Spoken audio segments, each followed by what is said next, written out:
moi je m'appelle François Patou, je suis chirurgien au CHU de Lille, et ce qui m'a finalement amené à la recherche est un chemin un peu détourné, puisque initialement, en entrant dans les études, j'hésitais entre la recherche et la médecine, que je connaissais mal. Au cours de route, j'ai finalement choisi la médecine, puis la chirurgie, où je me suis passionné pour le soin des patients, et puis confronté aux difficultés des traitements insuffisants ou des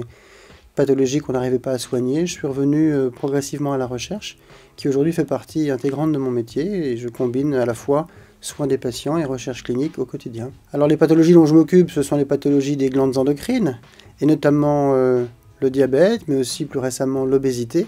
donc des pathologies qui sont au cœur des thématiques de recherche d'Égide, l'Institut de recherche sur le diabète,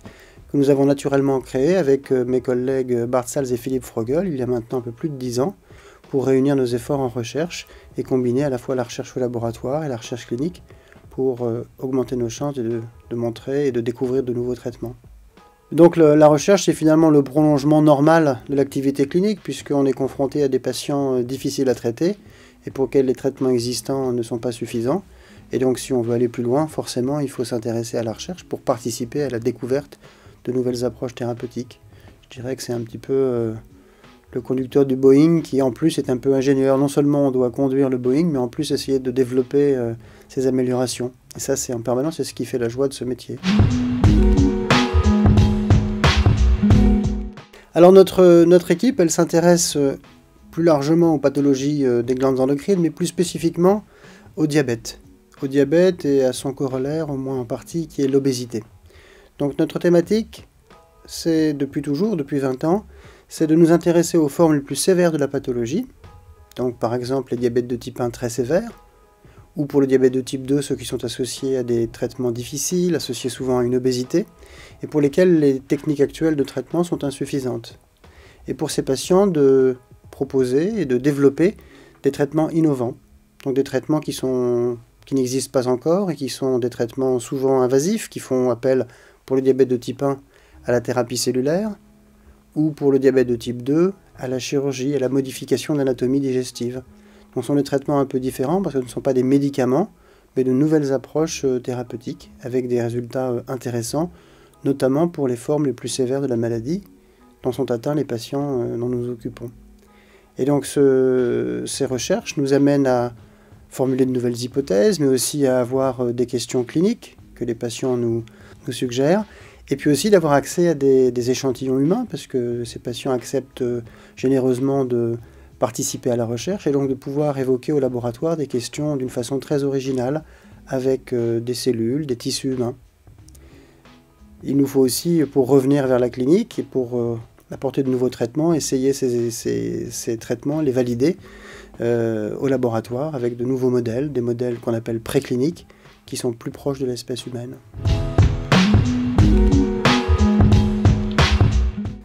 Donc dans ce contexte, avec cette nouvelle pandémie de Covid-19, bien sûr une partie de nos recherches se sont arrêtées, mais d'autres sont apparues. Et de façon assez inattendue, nous avons été amenés à réagir à la question de nos collègues réanimateurs qui ont découvert, à leur grande surprise, ça n'était pas tellement décrit lors des premières études, notamment chinoises ou même italiennes, ont découvert qu'une grande partie des patients qui étaient atteints des formes les plus sévères et qui étaient donc admis en réanimation, voire même qui avaient besoin de ventilation mécanique, étaient des patients obèses, ce qui pour eux, en réanimation, était tout à fait inhabituel. En réanimation, les patients sont souvent des patients atteints de cancer ou de pathologies chroniques, qui sont donc souvent non seulement de poids normal, mais souvent même minces. Donc cette surprise a déclenché rapidement, puisqu'elle n'était pas décrite, une interrogation et qu'on a essayé de lever avec une étude attentive de l'ensemble des patients hospitalisés. Et alors au CHU de Lille, il y avait près de 200 patients, et qui a pu nous permettre de confirmer assez rapidement, dès le mois d'avril, qu'effectivement il y avait une proportion très importante de patients obèses, mais surtout que la gravité de la maladie était proportionnelle à l'obésité présentée par les patients. Et ce, indépendamment d'autres facteurs de risque, comme le diabète ou l'hypertension artérielle,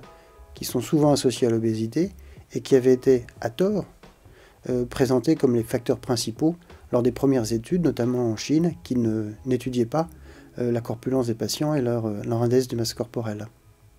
Donc ces résultats ont été publiés assez rapidement et ont été connu un large écho parce qu'ils ont été confirmés vite dans le monde entier,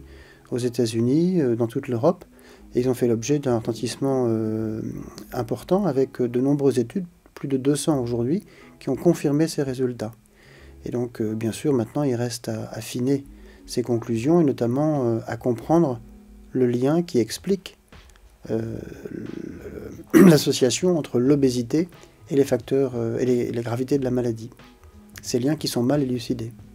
Alors l'autre versant des recherches actuelles,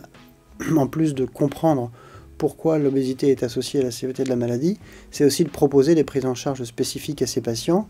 qui, pour la plupart, heureusement, sont sortis de la réanimation, mais bien sûr n'ont pas vu disparaître leur obésité, malgré une perte de poids initiale, et qui donc sont toujours à fort risque en cas de récidive de la maladie ou dans le futur. Et donc une prise en charge active s'est mise en place au décours des séjours en réanimation pour suivre ces patients et leur proposer des prises en charge efficaces, peut-être plus invasives, plus agressives que la prise en charge habituelle, pour leur permettre de résoudre notamment les problèmes d'obésité sévère.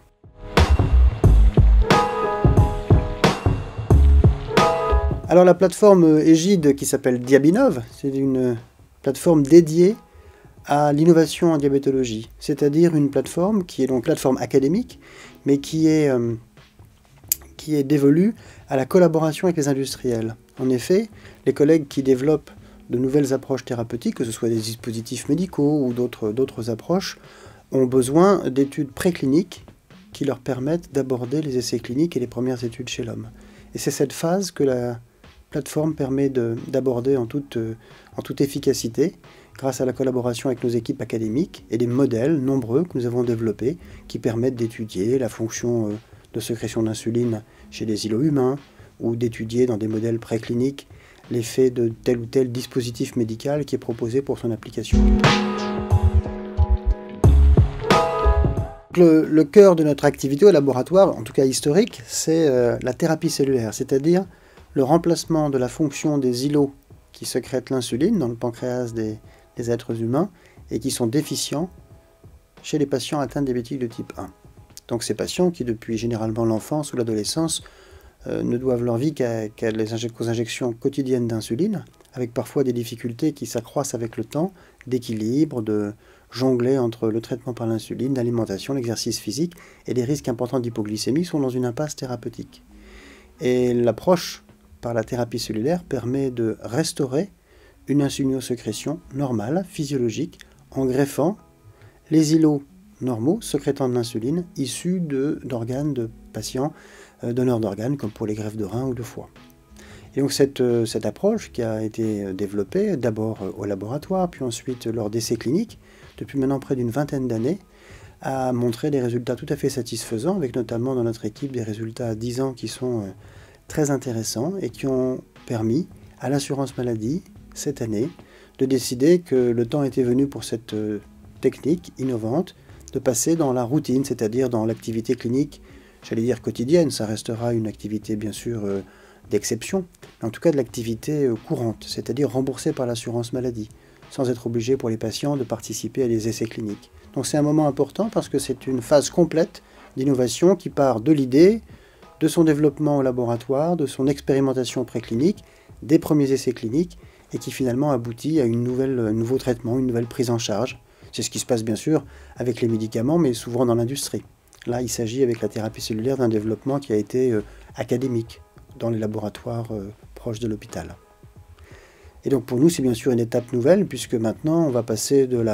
l'artisanat de la recherche à une activité plus importante dans le cadre de l'activité hospitalière classique, avec de nouveaux challenges, comme ceux de la production en plus grand nombre des îlots, comme ceux de leur distribution dans d'autres hôpitaux, ou d'autres challenges comme cela qui sont plus d'ordre technologique et d'organisation que réellement scientifique, puisque la partie d'innovation a été déjà franchie. Bon, les prochaines années, elles vont être dédiées surtout à l'étude de l'efficacité de la chirurgie dite métabolique, c'est-à-dire ces opérations intestinales qui ont pour objectif de faciliter le traitement de l'obésité et des maladies associées, dans de nouvelles indications, et notamment deux d'entre elles, le diabète de type 2 et la NASH, la maladie du foie gras. Dans ces deux pathologies où on sait que les résultats de la chirurgie qu'on a observés sont déjà excellents, mais il faut maintenant les préciser, et ce pour proposer la chirurgie, non pas associée au traitement de l'obésité, mais en tant que telle pour traiter ces formes sévères de diabète et ou de maladies hépatiques. Donc ça, c'est quelque chose qui est en route depuis plusieurs années, mais une fois encore, nous nous adressons prochainement à la Haute Autorité de Santé pour faire évaluer les résultats des essais cliniques, pour permettre de nouvelles indications et le remboursement par l'assurance maladie,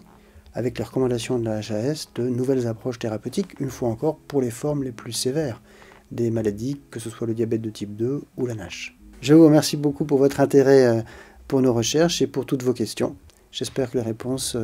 satisferont les auditeurs.